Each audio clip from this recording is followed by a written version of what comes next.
Kat Iniba, and welcome to Halo Halo, the show that aims to spotlight our very own APA talent. As most of you know, May is Asian Pacific American Heritage Month, and the city of Los Angeles has honored 3 organizations for their contributions in empowering and advancing APAs in the entertainment and media industry. Today, we get a chance to meet all 3 honorees, and first up is Visual Communications, and representing Visual Communications is the Executive Director, Francis Cullado. Welcome, Francis. Thank you, Kat. Now, congratulations you. on receiving the Spirit Award from the City of Los Angeles. What did that award mean to you and Visual Communications?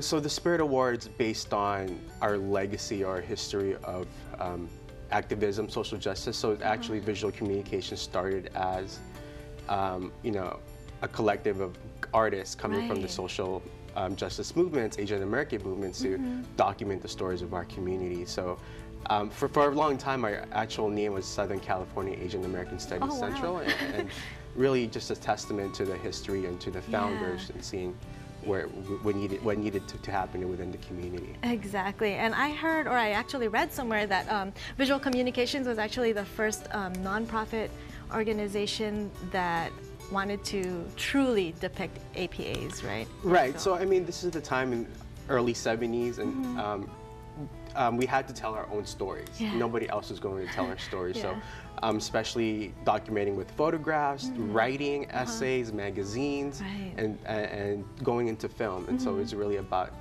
us doing it ourselves. Now, speaking of film, you guys throw one of my favorite events, actually, the Visual Communication Los Angeles Asian Pacific Film Festival, which just happened maybe a month ago. Yes. So we kicked off a month ago. We presented the 31st edition of the Los Angeles Asian Pacific Film Festival, sometimes known as the VC Film Fest.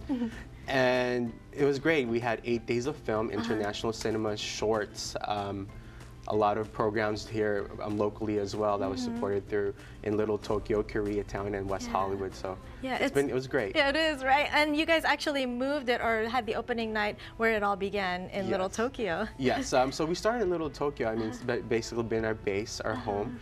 And we went back to the Arutani Theater, and really great theater that we're back in, and it feels amazing to be back there. Yeah, it was a great turnout. Always wonderful films, and like you said, sharing our story is so important. I always say that, because if we don't do it, nobody else will, right? Yes. How did you become a part of Visual Communications? I started there as an intern, believe it or not, 13 years ago in 2002. So through a program through the Getty Multicultural Undergraduate Internship, I was there, and I was selected and very exposed in terms not just to the arts, but also to community work, to how to use the power of filmmaking towards social justice, telling our stories. So that happened there, and then I became part of staff in 2010, and this past 6 months, I've been acting executive director. Yes, congratulations on that.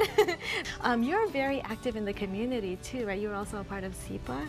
Yes, I used to be a program manager, Search and Involve Filipino Americans, or actually, when I was an intern, like as I said before, and it's other places that I volunteered for as well. And so, especially within our communities, I think there's multiple avenues to collaborate and co-create as well. Right. Now, going back to Visual Communications, you guys don't just do the festival. There's also workshops that help Asian Americans that are trying to get into the industry. There's events. Can you tell us a little bit more? Right. So, we're a nonprofit media arts organization. Our mission is to support Asian Pacific American filmmakers and their voices, again, to empower our community. So a lot of, outside of the festival, we actually have our educational or artist development programs.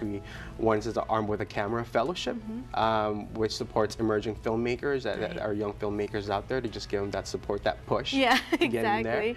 And we also have a senior artist program that we work with retired people, 65 and older, creating film. Trying to get into the industry. As well, or just telling their own stories, just giving them the power to do it and the tools to do it. So, how do we get involved? How do we become a member? Visit vconline.org. You can also become a member, and you can donate to us to support our programs throughout the year, and also just support by going to our events, various events that we have throughout the year as well. Thank you so much, Francis, for what you do, for what visual communication does, and congratulations on the award. Thank you, Kat. Again, for more information on visual communications, make sure to check their website, which is vconline.org. And don't go anywhere because we meet the other 2 honorees for Asian Pacific American Heritage Month all after the break.